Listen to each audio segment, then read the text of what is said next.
പിതാവിൻ്റെയും പുത്രൻ്റെയും പരിശുദ്ധാത്മാവിൻ്റെയും നാമത്തിൽ ആമേൻ. എൻ്റെ പ്രിയപ്പെട്ടവരെ, ജൂൺ 24-ാം തീയതി ബുധനാഴ്ച. അമ്മേ പരിശുദ്ധ അമ്മേ, അമ്മേ പരിശുദ്ധമേ, ദൈവമാതാവേ, കൃപാസനത്തിലൂടെ ഞങ്ങൾക്കും ഞങ്ങളുടെ ദേശത്തിനും അമ്മ മധ്യസ്ഥം തേടി തന്ന എല്ലാ അനുഗ്രഹങ്ങൾക്കും കൃപകൾക്കും ഞങ്ങളിപ്പോൾ ഹൃദയം നിറഞ്ഞ നന്ദി പറയുന്നു.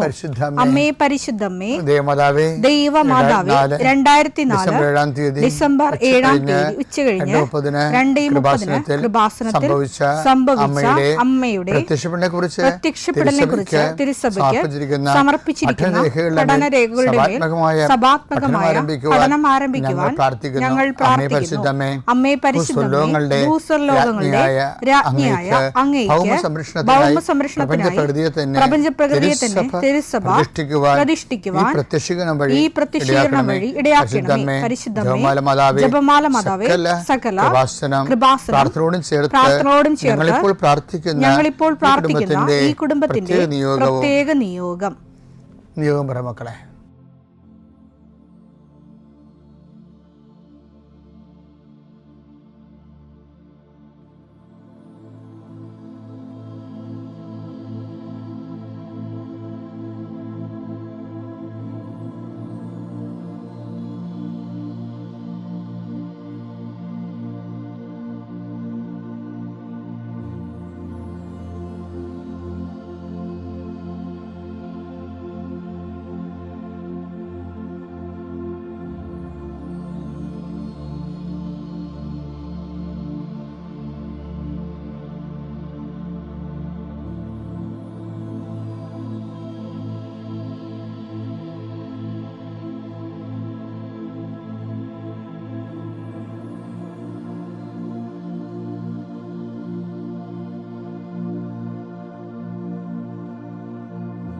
അമ്മയുടെ പ്രത്യക്ഷീകരണത്തിന്റെ ഈ അനുഗ്രഹവേളയിൽ ഞങ്ങൾക്ക് സാധിച്ചു തരുവാൻ കനിയണമേ.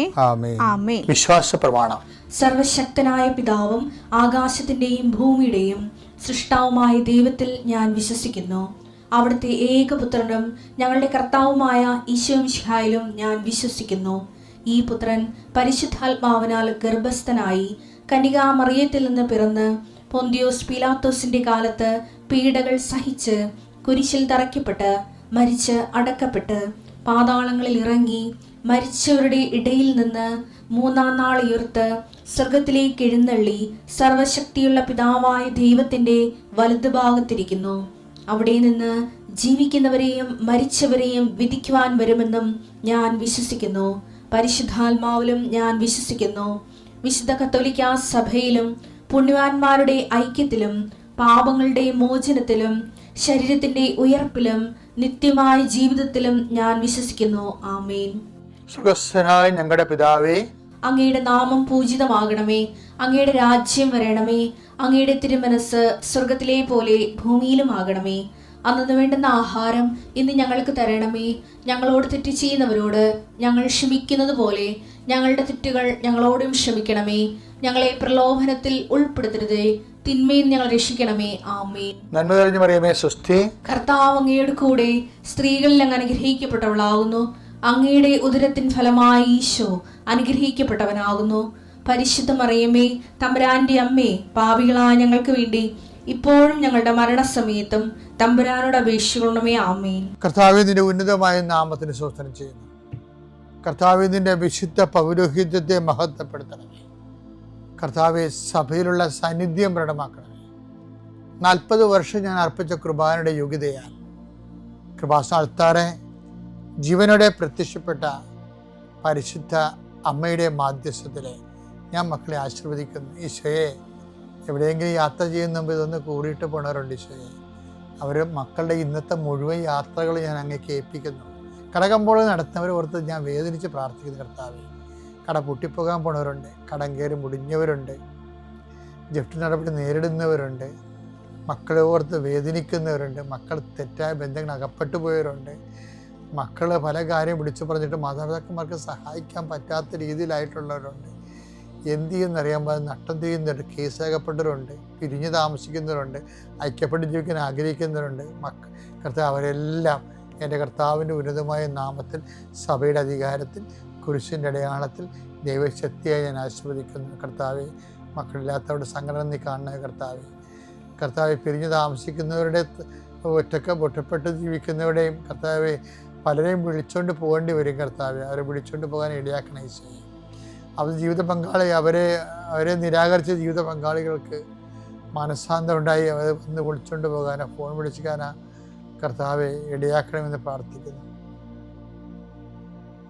ഈശോ, ഒന്നും അസാധ്യമില്ലാത്തവനെ, അങ്ങനെ ഒരു നിമിഷത്തെ അഭിഷേകം കിട്ടിയാൽ അങ്ങയുടെ മക്കളെല്ലാം ഐക്യപ്പെട്ട് സ്നേഹപ്പെട്ടുള്ള ഈശോയെ, ഏതെല്ലാം മേഖലകളിലാണ് നിങ്ങൾ വിഷമിക്കുന്നത്, ഏതെല്ലാം വ്യക്തികളെ ഓർത്താണ് നിങ്ങൾ സങ്കടപ്പെടുന്നത്, ഏതെല്ലാം വിഷയം ഓർത്താണ് നിങ്ങൾ സംഭ്രമിക്കപ്പെടുന്നത്, ഭയപ്പെടേണ്ട, ഞാൻ നിൻ്റെ കൂടെ ഉണ്ടാകുന്ന അളിച്ചത് കർത്താവ് ഈ കുരിശിൻ്റെ ശക്തിയാൽ, എൻ്റെ പൗരോഹിത്യത്തെ 40 വർഷത്തെ കർത്താവിൻ്റെ ശുശ്രൂഷയുടെ യോഗ്യതയാൽ, സർവോപരി കൃപാസ്ഥാനത്താരെ ജീവനുടെ പ്രത്യക്ഷ മാതാവിൻ്റെ മധ്യസ്ഥ നടന്ന ലക്ഷക്കണക്കിന് പ്രാർത്ഥനകളുടെ ശക്തിയാൽ, പിതാവിൻ്റെയും പുത്രൻ്റെയും പരിശുദ്ധാമത്തിൽ നിങ്ങളുടെ ഇന്നത്തെ ദിവസത്തെ ഈശോ തലങ്ങും വിലങ്ങും ആശീർവദിക്കട്ടെ. എൻ്റെ പ്രിയപ്പെട്ടവരെ, ഞാൻ നേരത്തെ നിങ്ങളോട് പറഞ്ഞിട്ടുണ്ടോ എന്ന് ഓർക്കണില്ല, എന്നാലും കേൾക്കാത്തവരുണ്ടാവും. ഒരു മരിയൻ ഡിവോഷൻ അല്ലെങ്കിൽ മരിയൻ ഡിവോട്ടി, മാതാവിൻ്റെ മത്സല ഭക്തൻ അല്ലെങ്കിൽ ഭക്ത, ഹെവി ഡ്യൂട്ടി ആയിട്ടുള്ള കാര്യങ്ങൾ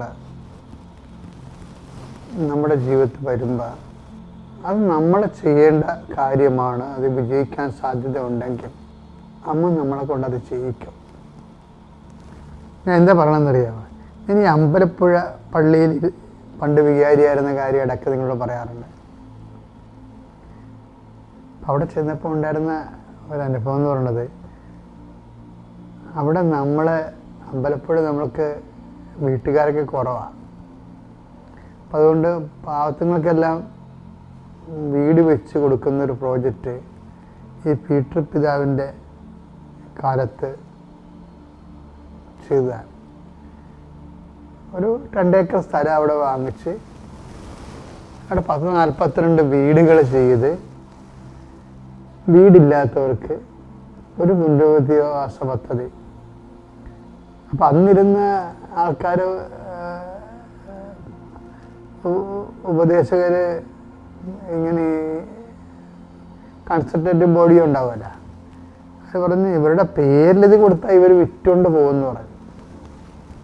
അതുകൊണ്ട് പിതാവ് ആരുടെയും പേരിൽ കൊടുത്തില്ല. കാരണം വീടില്ലാത്തത് കൊണ്ട് അവർക്ക് വീട് സ്ഥലവുമായി, പക്ഷെ അവരുടെ പേരിൽ കൊടുത്തില്ല. കാര്യം അവർക്ക് ഗവൺമെൻറ് ആനുകൂല്യങ്ങളൊന്നും കിട്ടണില്ല. കാരണം വീട് സ്ഥലം അവരുടെ പേരിലല്ലല്ലോ. അപ്പോൾ അവിടെ സെപ്റ്റി ടാങ്ക് പോലും നന്നാക്കാനുള്ള വല്ല പ്രോജക്റ്റൊക്കെ വന്നാലും പഞ്ചായത്തിൽ നിന്ന് തള്ളിപ്പോവും. വീട് അവിടെ പേരിലല്ലെന്ന് പറയും. കൊടുക്കാൻ താല്പര്യമില്ലെങ്കിൽ പിന്നെ ഈ നിയമം എടുത്ത് അവരെ ഒഴിവാക്കണമെന്നാണ് കാണുന്നത്. കാര്യം അവർ പലരും ആ നാട്ടുകാരല്ലല്ലോ, പുറത്തുനിന്ന് വന്ന് താമസിക്കുന്നവരാണ്.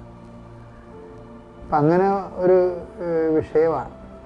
ഇപ്പം ഇവർക്ക് കൊടുക്കാതിരിക്കാനും പറ്റത്തില്ല, കൊടുക്കാനും പറ്റത്തില്ല.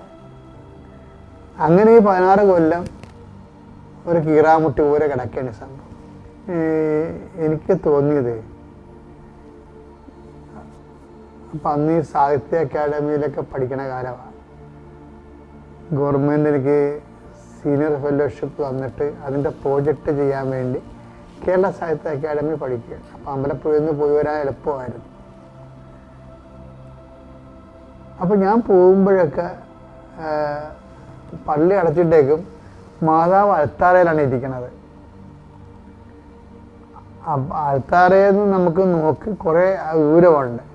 അത് കാരണം ഞാൻ എന്നാ വെച്ചാൽ, എനിക്ക് പോകുമ്പോൾ അമ്മയോട് സംസാരിച്ചിട്ട് പോകാൻ വേണ്ടി ഞാൻ അവിടെ ഒരു പള്ളിയുടെ അകത്ത് തന്നെ, നമ്മൾ ആനവാദിക്ക് തന്നെ അകത്ത്, പള്ളിയുടെ അകത്ത് തന്നെ ഒരു ടേബിൾ ഇട്ടിട്ട് മാതാവിൻ രൂപം കൊണ്ട് അവിടെ വെച്ചിരിക്കുകയാണ്. അകത്തറിയുന്നു നമ്മൾ ചെയ്യുന്ന ഓരോ പ്രവർത്തനങ്ങളും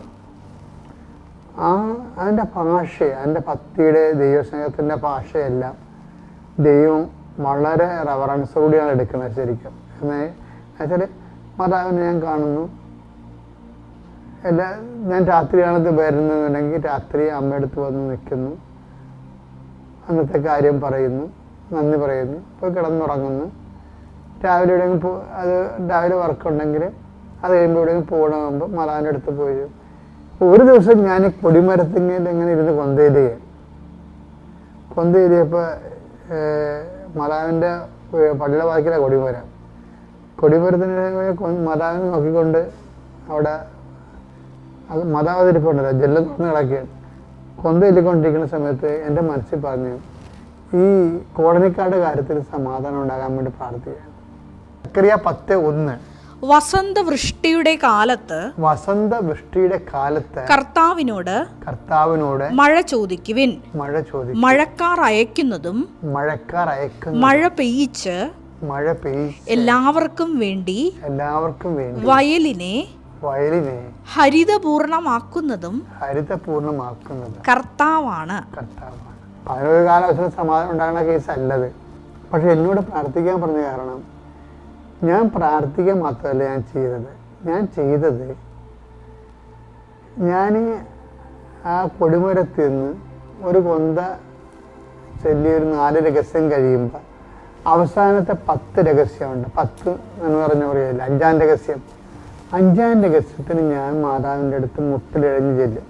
ഞാനങ്ങനെ എത്ര കാലം എഴഞ്ഞ് ചെന്നിട്ടുണ്ടെന്ന് അറിയത്തില്ല. കുറേ നാളൊക്കെ എഴഞ്ഞ് ചെല്ലുണ്ട്. 2 കൊല്ലമെങ്കിലും അങ്ങനെ എഴഞ്ഞ് ചെന്ന് കാണും.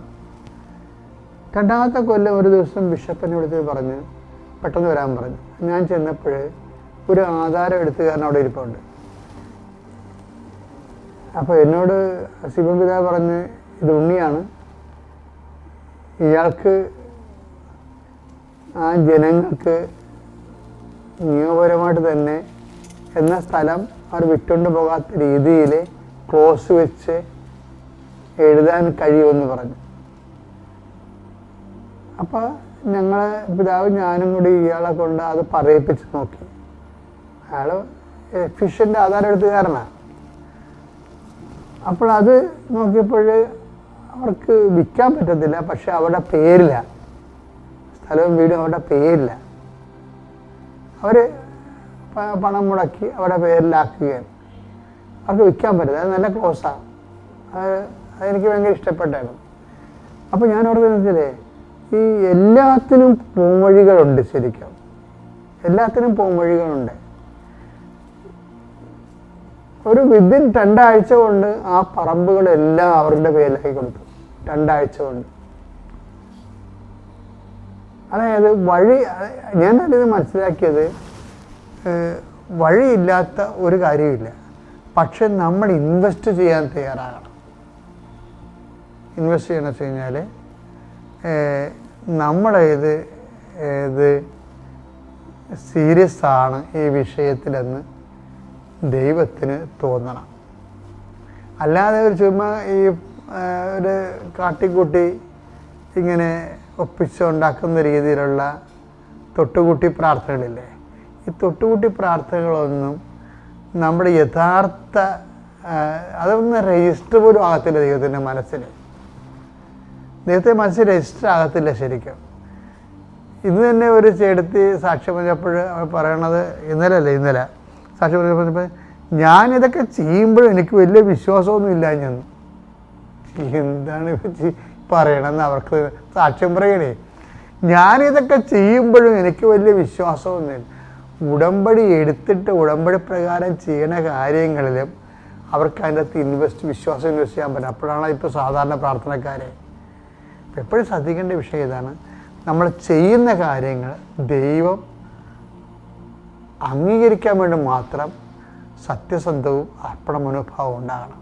എന്നാൽ പിന്നെ ഏത് ഊരാ കൊടുക്കുകയാണെങ്കിലും മാതാവ് അഴിച്ച് കയ്യിൽ തരും. പിതാവിൻ്റെയും പുത്രൻ്റെയും പരിശുദ്ധാത്മാവിൻ്റെയും നാമം.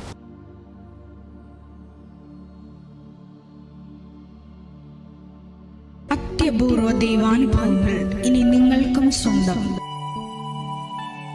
ഈ യൂട്യൂബ് ചാനൽ ഇതുവരെ സബ്സ്ക്രൈബ് ചെയ്തിട്ടില്ലെങ്കിൽ ഇപ്പോൾ തന്നെ സബ്സ്ക്രൈബ് ചെയ്യുക. ഈ വീഡിയോ ഇപ്പോൾ തന്നെ നിങ്ങളുടെ സുഹൃത്തുക്കൾക്ക് ഷെയർ ചെയ്തുകൊണ്ട് കർത്താവിൻ്റെ പ്രേക്ഷിതരാകുക.